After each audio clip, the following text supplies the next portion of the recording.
सभी दोस्तों को वीरेंद्र शर्मा का नमस्कार। दोस्तों, आज हम हिंदी व्याकरण का टॉपिक निपात इसके बारे में पढ़ेंगे। निपात एक ऐसा टॉपिक है हिंदी व्याकरण का जिसके बारे में ज़्यादातर विद्यार्थी नहीं जानते हैं। तो सबसे पहले हम इसके परिभाषा की बात करते हैं कि निपात क्या है, निपात किसे कहते हैं। निपात एक ऐसा अवयव है जिसका वाक्य में स्वतंत्र रूप से तो कोई अर्थ नहीं होता है, लेकिन जब यह किसी हिंदी के शब्द या शब्द समूह के साथ प्रयोग किया जाता है तो उसे बल प्रदान करता है, उसे शक्ति प्रदान करता है, उसे निपात कहते हैं। दूसरे रूप में मैं कहूँ, हिंदी में किसी वाक्य में कुछ शब्द ऐसे होते हैं जो हमें बेकार से, अनावश्यक से नज़र आते हैं। अगर उन शब्दों को हम हटा भी लें तो वाक्य में कोई अंतर नहीं आता है। ऐसे शब्द निपात कहलाते हैं और इन शब्दों को वाक्य में लगाने से हिंदी वाक्य को बल मिलता है। उस वाक्य को वो शब्द जो निपात है वो शक्ति प्रदान करता है, उसमें प्रेशर आता है। उदाहरण के रूप में भी, जी हाँ, मत, तक, भर, ये सब निपात कहलाते हैं।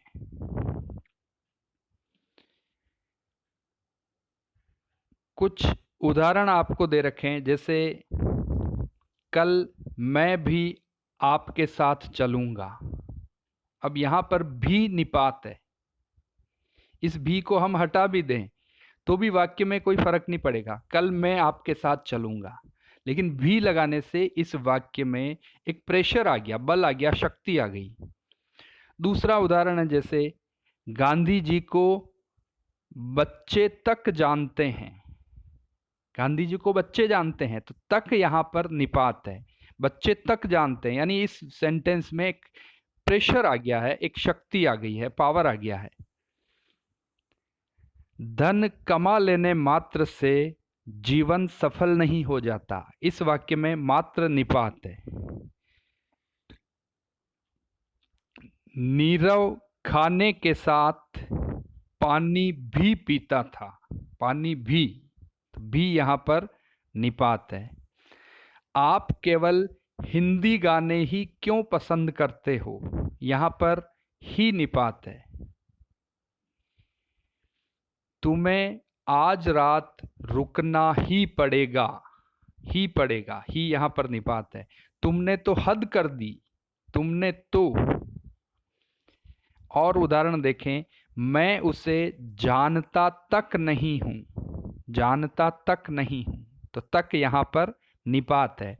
तो इन वाक्यों में तक, भी, केवल, मात्र, पर, भर, ये सभी जो शब्द है एक प्रकार से देखें तो अनावश्यक है, लेकिन इन शब्दों की वजह से इन वाक्यों को पावर मिल रही है, शक्ति मिल रही है। ये सारे निपात कहलाते हैं। दोस्तों, अब हम बात करते हैं निपात के भेद यानी निपात के प्रकार की। सामान्यतया निपात को 9 भागों में रखा गया है। 9 भेद इसके बताए गए हैं। पहला है स्वीकार्य निपात, जैसे हाँ, जी, हाँ जी, जी हाँ। दूसरा है नकारार्थक निपात, नहीं, जी नहीं, नहीं जी। तीसरा है निषेधात्मक निपात, मत, इसमें मत शब्द उपयोग में आता है। चौथा है प्रश्नबोधक निपात, क्या, न। पांचवा है विस्मयादिबोधक निपात, क्या, काश, काश की। अगला है बलदायक या सीमा बोधक निपात, तो, ही, तक, पर, सिर्फ, केवल, इन शब्दों का प्रयोग होता है इसमें। तुलना बोधक निपात सा, सा यानी जैसा, सेम, सा।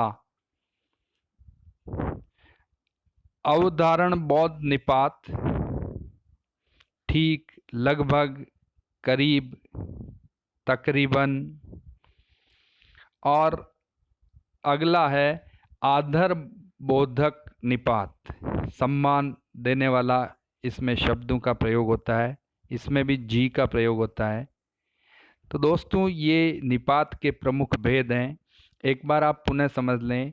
हिंदी व्याकरण में निपात ऐसे अव्यय होते हैं जिनका वाक्य में स्वतंत्र रूप से कोई विशेष अर्थ नहीं होता है, लेकिन जब वो शब्दों के साथ जुड़ते हैं तो उन शब्दों को शक्ति प्रदान करते हैं, बल प्रदान करते हैं।